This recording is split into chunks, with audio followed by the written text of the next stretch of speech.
Okay, so thank you very much, Dr. Malin Grape, Sweden's AMR Ambassador, for taking the time to speak with us today on AMR Snapshots. It's a real pleasure to welcome you to our interview today.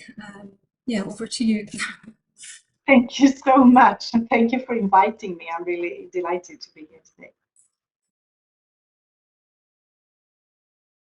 So we've got 5 questions today. The first one is about how it all started. So you're Sweden's first ambassador for AMR. Can you explain a little bit about that journey? So what got you interested in AMR in the first place, and what's been your journey to AMR ambassador for Sweden?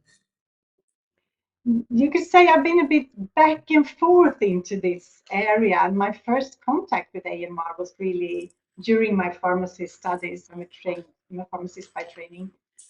So that was in microbiology. And I ended up doing my master thesis on AMR, molecular mechanisms for resistance, so really, lab-focused work. And all of a sudden, I ended up PhD student in the same area. But this was also when I came into contact with I think, is what kind of kept me also in this really intriguing and interesting topic, I think. And that is, of course, the complexity and the multiple perspectives and facets of this work that has to be done. So already during my PhD studies, I came into contact with more of the the global health and the health systems and policy research, behavior sciences, and so on. And so this is what really fascinates me, and I'm all the time learning more and see more and more perspectives and also opportunities, I think, how to tackle this complex threat. So it's really been this logical progression from science to policy, and you've been able to leverage your sort of experience. Yeah, and then of course I've always had an interest for like global health and international cooperation. So I've also been working with other areas, and then came back to AMR again. And I've also been leading the national program on AMR within the Public Health Agency of Sweden, for example, and also then having a lot of international collaborations and cooperation. And from there, I ended up as an ambassador.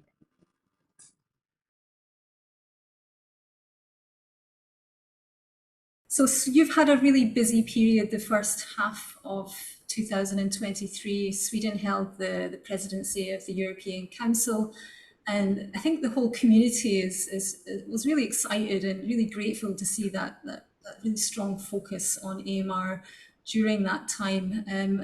From your perspective, what's been really the key take-home messages or the key achievements from this presidency in relation to activities to mitigate AMR?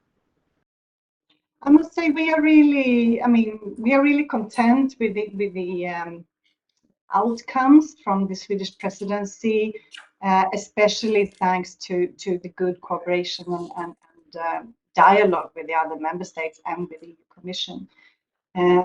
But the decision to have AMR as a priority was made really early on. And I guess it was also expected by several countries. But then again, as AMR is such a broad area, we want to focus a little bit, and we chose then to focus on 2 areas where we saw an opportunity for EU to play an important role. So what we did was to organize a high-level meeting. So our Minister of Health and Social Affairs invited his colleagues from all member states. We had, of course, the EU institutions and the EU commissions participating, and then just a few other selected stakeholders. And we chose to focus partly on sustainable access to antibiotics, including both incentivizing and stimulating research and development of new antibiotics, but also the aspects of access both to new but also to existing antibiotics. So that was an area where we tried to dig a bit more into depth in all the possible solutions already presented, and had good discussions on this. Then we also chose to focus on another area in this high-level meeting, and that was how the EU can contribute to leverage progress on the global level. And of course, these two are also connected, these two areas.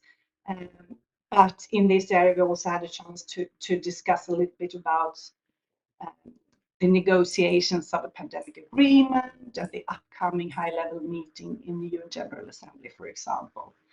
But for the focus area on access to antibiotics, we also collaborated with the European Observatory for Health and Health Systems and Policy, and developed a policy brief looking at all these. You know, there are so many suggested options already on the table when it comes to both incentivizing development of new antibiotics, but also on how to assure a reliable access to antibiotics. This policy brief, we discussed a number of these proposals, and this was also a basis for an expert meeting back to back with this high-level meeting. So I think it was really productive. I think it was useful for member states and the other EU institutions to come together and really twist and turn a little bit, because I don't think this is the time to come with new creative ideas, but rather to look at what's on the table, what has been done, because we have also tested several different options, and see how to move forward now. If I could say something more about the EU presidency, we are of course also really happy that we managed in quite short time, we managed to conclude negotiations on council recommendations on AMR.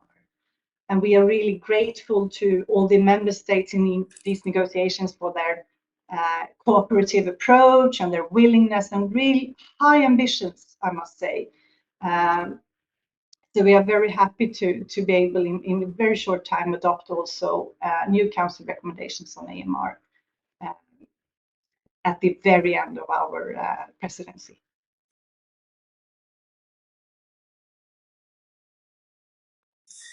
So I want to touch upon the sort of full incentives aspects, more about that now. Sweden has been really an early leader in the implementation of full incentives in general, and our incentives to secure access to antibiotics.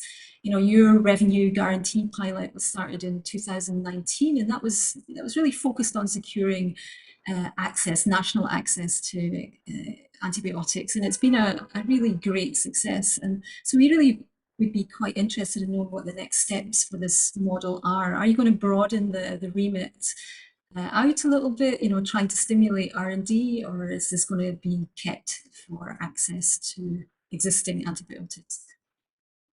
Well, that's a good question. Thank you. And as you say, that the pilot's phase of this work has now been concluded, and we could see, I mean, in the evaluation that it is an effective and appropriate model for assuring access to the Swedish market. So we could see that we got several new antibiotics much earlier in Sweden than in several other comparable countries. And in that sense, we're really happy with the results. What has already been decided now is to broaden this work to also include older antibiotics. Still, of course, like special medical value, the ones that we are really, really keen on keeping on the Swedish market, because we do not only suffer from not getting them to Sweden from the beginning, but also we have been suffering several withdrawals of existing antibiotics. So this is a decision already taken, and several governmental agencies are now working on implementing and piloting this for other antibiotics. When it comes to going from pilot phase to permanent establishment of this model, this is not a decision taken yet, so it's still being managed within the government offices. And your question about broadening it also to incentivizing research and development, I think that is a much more difficult question, of course, for Sweden. We are too small to have a practical impact. Implementing such a model in Sweden wouldn't really make a big difference for development of antibiotics for the world. So what we need to do there is, of course, to work together with other countries. And we are really happy to see that the UK model has now is going to be a permanent model. We are in close dialogue, for example, with Canada for implementing their pilots, for example. And we're also, of course, in contact with the US, even though the Pasteur Act might take some more time to get through the process. So I think in this area, again, the work that we have been doing together with the EU, with member states in the EU, that is also a possible way forward when it comes to incentivizing. Well, I think that's a very good question. It was also something that was thoroughly discussed during this high-level meeting and expert session during the Swedish EU presidency. And I think there were several voices raised, especially on this, that with increased or more focused public funding, clear priorities and public health guided priorities would of course be really useful. I think it's, both to have some more kind of common priorities, that they are clear, and also of course communicated in a good way. So yes, I think so. And when you talk about targets, I think that is also, that has been a little bit missing in the previous work on AMR, and I think that is something that we should really move on with and try to set common targets. And this is also, of course, something that we are quite happy about when it comes to the Council recommendations, that all 27 EU member states actually agreed on specific targets on the reduction of use of antibiotics, both for animals and humans. I expected this to be much harder, but to get these 27 member states to actually agree on these specific targets, I was impressed by the willingness and cooperation in achieving this. So it gives me hope, I must say. That's great to hear that you're hopeful, and that kind of is a nice segue to my next question. Are you hopeful in terms of the upcoming UNGA 2024 high-level meeting? Can we sort of bring all this movement that's been occurring over the last couple of years and make this coalesce into something very concrete at UNGA 2024? Are you hopeful? Are you optimistic about this? Well, I'm always an optimist. I think it would be hard to have this job actually, but right now I might be a concerned optimist. I see lots of challenges and difficulties, of course. It's not an easy fix, otherwise we wouldn't be here, right? But when it comes to the outputs, I think yes, concrete targets and some kind of governance, accountability for this as an outcome from this high-level meeting would be a really important achievement. It's difficult, but it's still something that we should really aim for. Then again, this we have a high-level meeting. That's one day.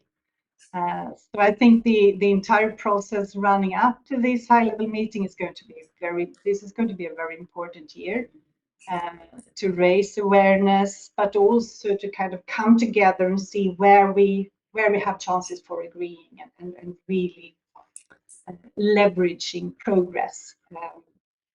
And then again, of course, it's after the high-level meeting that we really want to see something different, right? We want to achieve a stronger movement, stronger commitment, more concerted action. So yes, I'm optimistic, but I also see there will be a lot of hard work to achieve even some.